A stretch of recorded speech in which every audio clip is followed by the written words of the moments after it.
Hey everybody.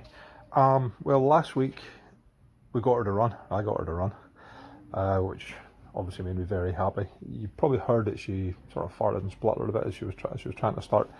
And today, well, I'm going to check the compression across all the cylinders because we're chatting with Jason from the GPZ600R Riders Club Facebook page, and he reckons the valves are off.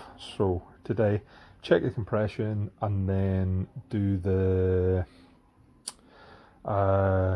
set the valve gaps, set the spacing on the valves, and see if that makes any difference, and see where they are, I suppose. And hopefully they're off, but we'll find out. We do clear everything we have around here, so the coils will need to come off, drain some water down, plugs and everything out, and just give myself access in there because I'm going to be taking it all off anyway. So, and I know to check the gaps, then I have to take the rocker cover off anyway. So start by stripping everything off. Something I've been told before I even start is that the polarity of the wires coming into the coils are relevant. So we can see on the right hand coil I have a red on top and a black on the bottom, and on the left hand coil I have a green on top and the red at the bottom. So just to take a note of that. The thermostat has the yellow cable coming onto it. And so again, just this is the prime reason for me actually doing these videos is for a future video log for myself, so that when I come to rebuild it, then I know where everything goes. Housing off here, and the level of corrosion is just absolutely fantastic. The two coil holders off, and they're held on with 10 mils at the side, so that'll be 4 in total. Okay, you take the coolant pipe off here. You'll see there's a little 8 mil. There's one on each side, and there'll be a couple of rubber O-rings in there as well. Whenever the bolt's right, there's an extra little retaining bracket there. This pipe just actually pulls up, and just gently use a hammer to try and break there we go, just to break the bit of the O-ring.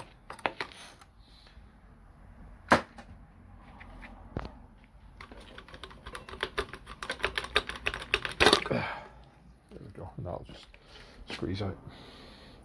And as you can see, there are the O-rings, and then the ones come off the other side.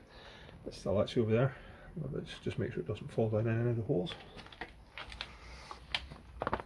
Put all those bits in the parts box.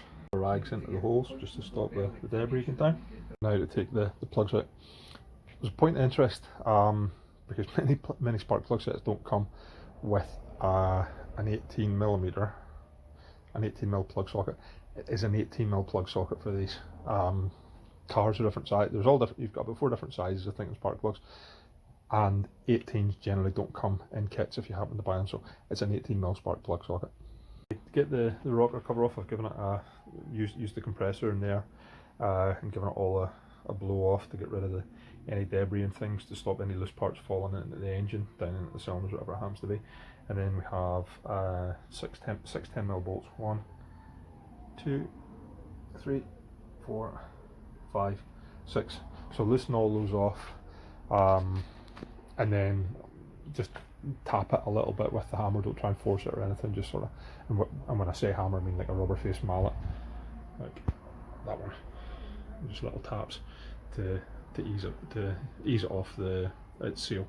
This is the compression testing kit that I bought on Amazon, and I've bought this because it comes with multiple size to fit multiple plugs, as I was speaking about earlier on. And this one will actually fit the bike, but I have this other wee bike that I'll be working on later, and I have my TDM as well. So I've bought the kit. Guys, it's really simple to use kit. So obviously I'm one-handed again at the minute, but this adapter, well, the hose just plugs into whatever adapter into the back, and then in the top we take the gauge, or you've got two ones that you can use through a pressure. You just actually hold them against it if you've got awkward whatever. But for me, this will work. This is it.